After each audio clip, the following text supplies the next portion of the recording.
2-3 દિવસથી તમે ખોવાયેલા લાગો છો, નહીં બોલતા નહીં ચાલતા. શું પ્રોબ્લેમ છે? કઈ ગમ છે કોઈનો? કોઈની યાદ આવે છે? તો પછી આ બોલવા ચાલવાનું તમે બંધ કરી દીધું એનું કારણ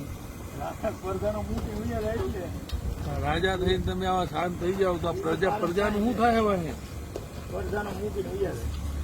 હે બાલા હતા કઈ બગડ્યા હતા તમારા ઉપર? એવા મેસેજ મળ્યા છે. હું દીધું ખીલીઓ કોણ વીડતું તું?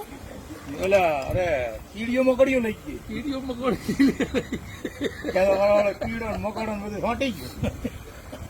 બાલા હતા એક કામ હોતું તો ભાઈ આ પડેલી ખીલીઓ બધી વીણી લો મહારાજ.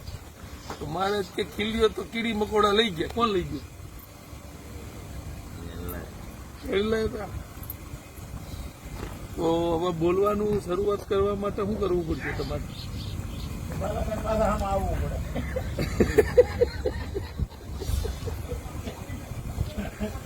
એકાદી શાયરી ગરમા ગરમ થઈ જાય. તમે હા અમે નીકળીએ. ચાલો તો સીતારામ. હવે હું તો કઈ બોલે મહારાજ એક ગરમા ગરમ શાયરી થઈ જાય.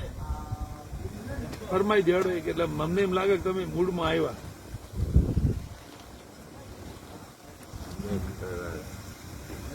નજીક લાય અવાજ નહીં આવે, ધીમું બોલા. હા મેં ખડા બજાર हाँ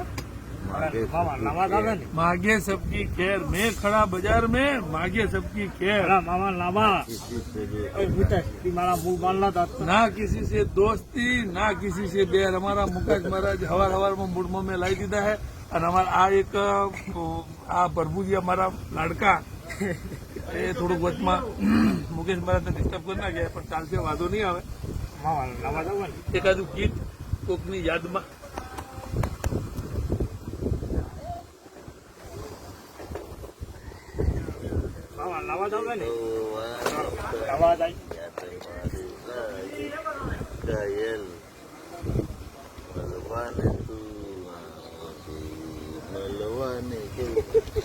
ઘાયલ મલવાને તું આવજે.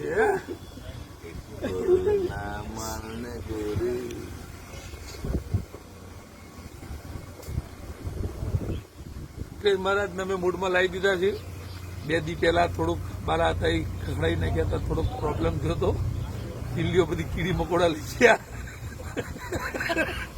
એવું મુકેશ મહારાજ બોલ્યા તો બાલા બગડ્યા હતા. પણ હવે ધીરે ધીરે મહારાજ મૂડમાં આવી ગયા છે, વાતો નહીં આવે.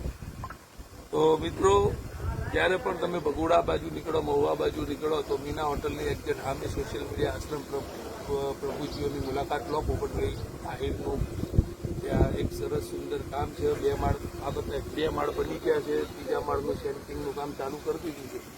તો વહેલા હર આપણે પ્રભુજીઓની એની અંદર રહેવાની વ્યવસ્થા સારું થઈ જાય. બનતી મદદ પણ તમારાથી કરો અને આની મુલાકાત કરી લો. જય માતાજી, જય ભવાની.